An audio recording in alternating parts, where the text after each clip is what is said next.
Welcome, film fans! Today, we're diving into the story of Paramount Pictures, the studio behind that iconic mountain logo. It all began in 1912, when Adolf Zukor dreamed of bringing feature-length films to America. Back then, movies were short and simple, but Zukor wanted more. Real stories, real stars. He founded the Famous Players Film Company, casting stage legends to give movies prestige. Meanwhile, Jesse L. Lasky and Samuel Goldfish launched their own company, scoring a hit with The Squaw Man, directed by Cecil B. DeMille. Their success proved audiences craved longer, richer stories. In 1916, Zukor and Lasky merged to form the Famous Players Lasky Corporation. They acquired Paramount Pictures, a name that would soon become legendary. Now, Paramount could produce, distribute, and exhibit its own films, a true Hollywood powerhouse. The mountain logo became a symbol of movie magic. From the silent era to the talkies, Paramount shaped how we watch films. It was a bold, innovative start that set the stage for decades of cinematic greatness.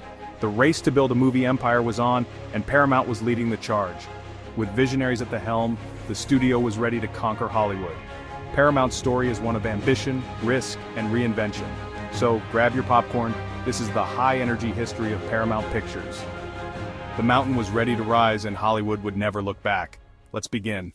The 1920s roared, and Paramount was at the center of it all. The studio became known for glamorous, modern films and epic spectacles by directors like Cecil B. DeMille. Paramount sold dreams of luxury and adventure, building its brand with every dazzling release. Stars like Douglas Fairbanks, Gloria Swanson, and Mary Pickford became icons, faces that filled theaters. Paramount was a star-making machine, and business was booming. The Marx Brothers brought chaos and laughter, while Mae West's wit pushed boundaries. Paramount proved movies could be smart, funny, and daring.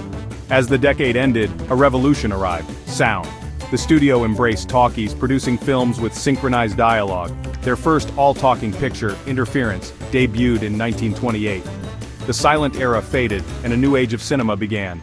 Paramount was ready for the challenge, leading the way into Hollywood's golden age.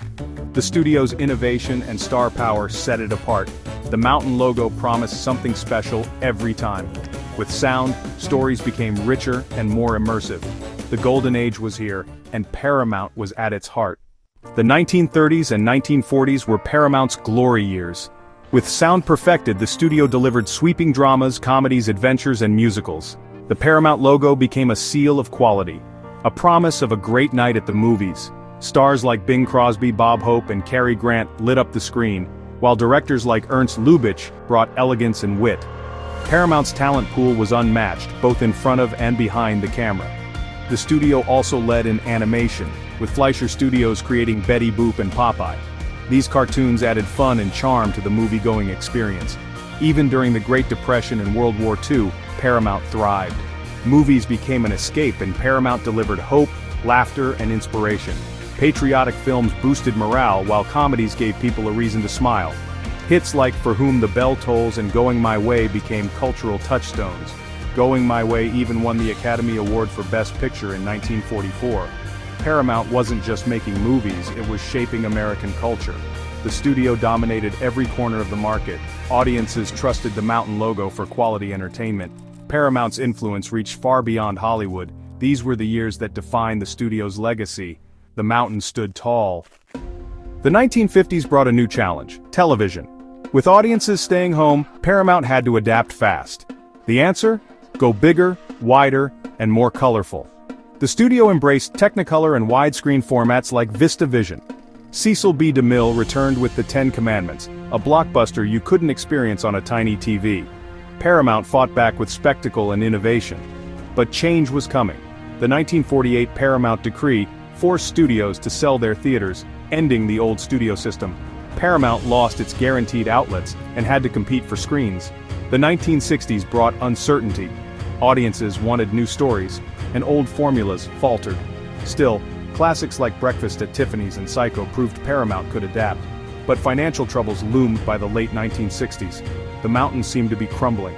Paramount needed a new vision to survive.